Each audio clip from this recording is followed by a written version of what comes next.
Welcome. This is the Senior Safety Advice Podcast, and we are so glad that you've made it to a calmer corner of your day. Here, we focus on real solutions, practical help, and the kind of encouragement we could all use a little more of. So let's get to it. Hey everyone, welcome back. Welcome back to today's Senior Safety Advice Podcast. I'm so glad that you're here with me today. I'm Esther Kane, retired occupational therapist, certified aging in place specialist, and a dementia care specialist. So today I want to talk to you about something that doesn't get nearly enough attention. I don't know that many aging in place specialists look at this, and I haven't really seen it on any assessments. But I'm talking about temperature control, because controlling temperature can literally prevent burns. Obviously, this is water temperature that I'm talking about. And I don't necessarily mean house fires or big dramatic accidents, like everyday burns that happen quickly, because if you turn on the water faucet and the water comes out way too hot, especially as we all get older, our skin gets thinner. So it's important to make sure that the water temperature in your home can be controlled or doesn't reach above a certain level. All right, so let me tell you why I think this is such a big deal, because burns are actually injuries that happen more often than we think. And a lot of them are just minor. They're minor burns. But still, if the skin is so thin, the burn could cause a break in the skin, which eventually could turn into an infection, which is really, it's so preventable, there's no need for that kind of thing to happen. But it's a daily kind of thing. Now, it's not just about water. It's also about things like handling a cup of tea out of the microwave or a heating pad. If it's an old heating pad and it doesn't have the control to turn it off after a certain amount of time, or if it doesn't have certain levels, some heating pads just turn on and off. The newer ones have levels, 1, 2, 3. Mine goes all the way up to 6. So if I need it really hot, it goes up to 6. Otherwise, I keep it a little warmer at 3 or 4. So I've seen lap burns so many times on my patients as an OT, where they had a heating pad sitting on their lap. And sometimes if you have a certain illness that doesn't allow your skin to register, or doesn't allow your brain, to register that this thing is hot or too hot on your skin, then you can easily get a burn. So that's why it's so important to update anything like a heating pad, to use a towel or a bowl cover. Amazon has these great covers that you can put underneath a bowl or a plate, so that when you take it out of the microwave, you're really just handling that cover, not necessarily the bowl itself. It's important to use mugs.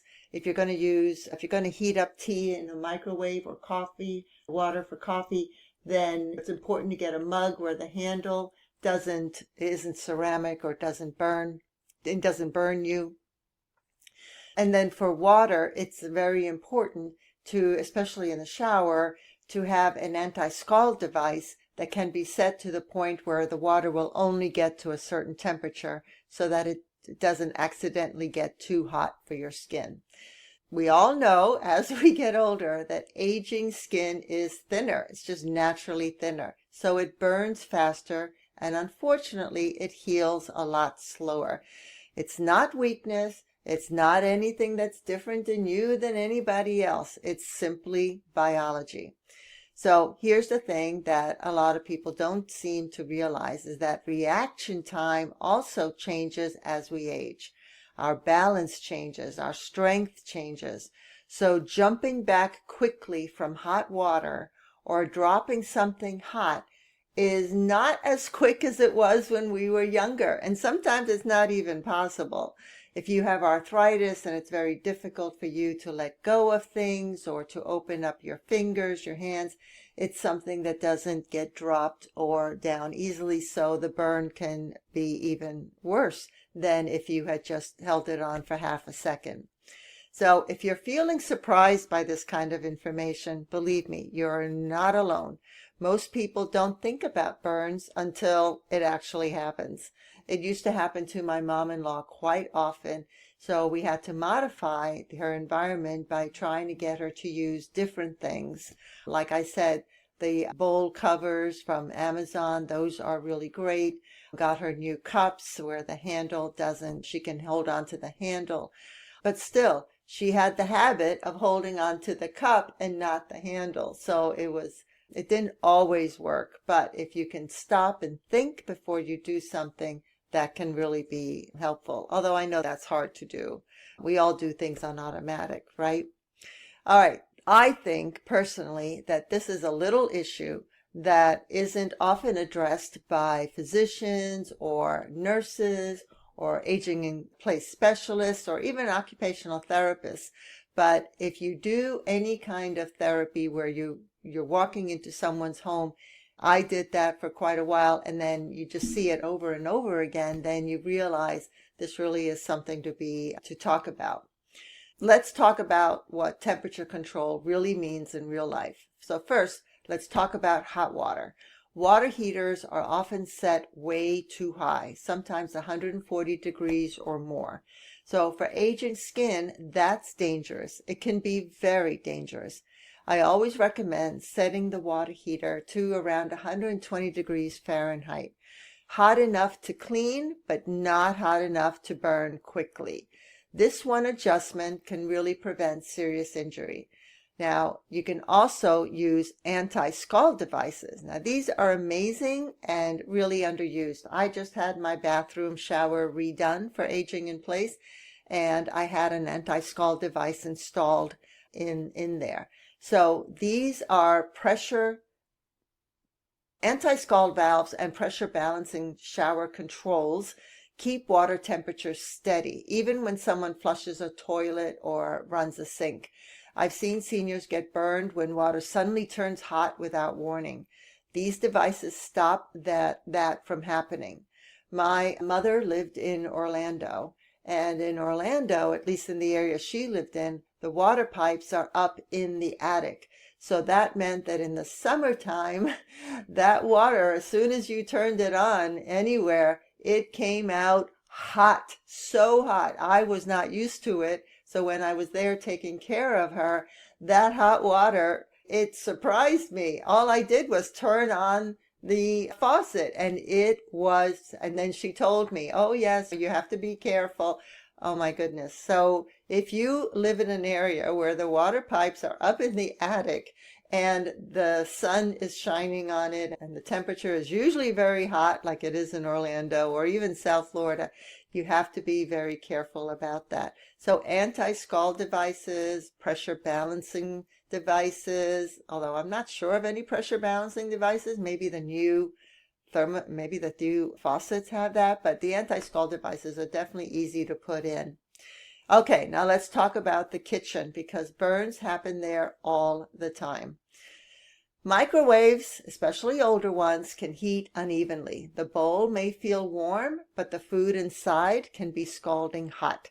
I always encourage people to stir the food inside the bowl well before you let it sit, and let it sit before you start eating. Don't just take it out of the microwave and put it on the table and start eating. Stir it, blow on it a bit, and to use mitt. Now, I don't really like the idea of mitts because once in a while you can slip out of a mitt or it's something extra to get. If you can use those covers, those microwave bowl covers that you can get on Amazon, that's a lot easier. You just put the bowl on there, even the cup, whatever, and then all you do is just lift that up. It's so easy. You have it sitting there close to your microwave and just use it every time you put something into the microwave. And hot liquids, anything, coffee, tea, soup, if that spills on your thin skin, that can cause some serious burns. I've seen that, like I said, with my mom-in-law, and it took, because she was in her 90s, it took months for that to clear, and it always left a scar. All right, now let's talk about heating pads and electric blankets. Now, these are comforting. I know, I get it. I live in a semi-winter area where it does get below freezing, and it is beautiful to lay down underneath a heating pad or an electric blanket. And they can also help with pain and stiffness. They really can. If you have arthritis, it can really be a blessing. But they can be risky if they're used for too long or while you're sleeping. I've seen burns from heating pads that were left on too long, especially in people, like I said before, with reduced sensation or cognitive disabilities where they just don't comprehend that's happening. If you use these items, follow the time limits carefully. Better yet, use it on a timer. Make sure that you get a newer version, if you have an old one, where it has a timer. Never sleep with a heating pad on. And check your skin often. Put it over a blanket if you're very concerned. All right. Another area people forget are space heaters. Space heaters can cause burns just by being too close. We actually have several articles on seniorsafetyadvice.com on safe use of space heaters. Different kinds of space heaters. All right, so you never want to have things too close to a space heater. I'm talking about clothing, rugs, blankets, throw towels, your skin, your pet, anything. You don't want to have things that can burn, catch on fire too close to any space heater. And I like to recommend for a space heater to be on something solid and hard, like a wood floor, a ceramic floor. If you have carpeting, then I recommend to put the space heater on a wooden box or a tile, anything that will keep it away from material that can burn. And space heaters also dry the air, which dries your skin even more. We all know people living in winter areas or even in desert areas need to use a lot more lotion than anybody living in a humid area. So if you do use a space heater, keep it far away from any object. I can't remember how far it is, so let me check. It's 3 feet, at least 3 feet away from, like I said, clothing, blankets, throw rugs, skin, your cat, your dog, your curtains, your sofa, anything that is material that can cause a burn, that can cause it to burn. All right, now, burn risk increases with conditions like diabetes, neuropathy, stroke, dementia. Why? Because sensation changes, judgment changes. So these precautions are not talking about taking independence away. It's about setting up an environment to support safety, to increase independence, to increase the aging in place longer, to living longer, happier, safer. Temperature control is quiet protection. You don't see it, you don't think about it, but it's working all the time. And I want to say this gently. If a burn has already happened, please don't blame yourself. I've watched families carry so much guilt about that. Please don't. Just heed these instructions that I'm giving you, heed the information, and you'll be just fine. Most burns happen because no one told them what to look for. And that's why I'm telling you what to look for. So that's why planning matters. Planning always matters when it comes to being safe at home. So before an injury, look at the environment, look at what you have around you, and how can you make it safer. Not after an injury, hopefully. So if you're listening and thinking we should check the water heater, okay, yeah, you definitely should. That's your sign. And if you're thinking we should talk about heating pads, yep, absolutely, about heating pads, about the space heater, about the gas fireplace. You don't want things near that as well. About a real fireplace. You definitely don't want things there as well. Electric fireplaces are actually safer, although I know they don't have that look and feel of a real fire. I get that.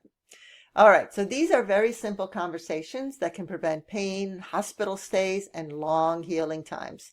I've seen how burns change someone's confidence. People become afraid of bathing because the water was so hot the last time they went in there. Afraid of cooking because the mitt caught on fire because it was too close to the stove. And afraid just of normal life. But you don't want to live that way, and you don't want your senior loved one to live that way. Your home should be a safe haven. It should be comforting, not risky. It should be supportive, not surprising or cause any harm. So temperature control is one of the easiest safety wins that there is, and it protects dignity, comfort, and independence. All right, so I hope this information was useful. This is what I wanted to share with you today. Thanks so much for being here with me. If this episode brought a little calm to your day, some useful information, share it with someone you care about, maybe someone who could use a reminder to pause and reflect. You'll find more gentle reflections and resources for seniors and caregivers at seniorsafetyadvice.com. And of course, come back tomorrow for another daily moment of calm, guidance, and encouragement right here on the Senior Safety Advice Podcast. And hey, if you haven't yet subscribed to our YouTube channel or the podcast yet, go ahead and do that right now. It really helps us reach more people who could use this kind of support and information. So until next time, take care of yourself and the ones that you love. This podcast is part of our mission to help older adults live safely and independently. If you'd like to take the next step, visit aginginplacedirectory.com, where you'll find specialists, helpful resources, and inspiration to make every home your place to thrive.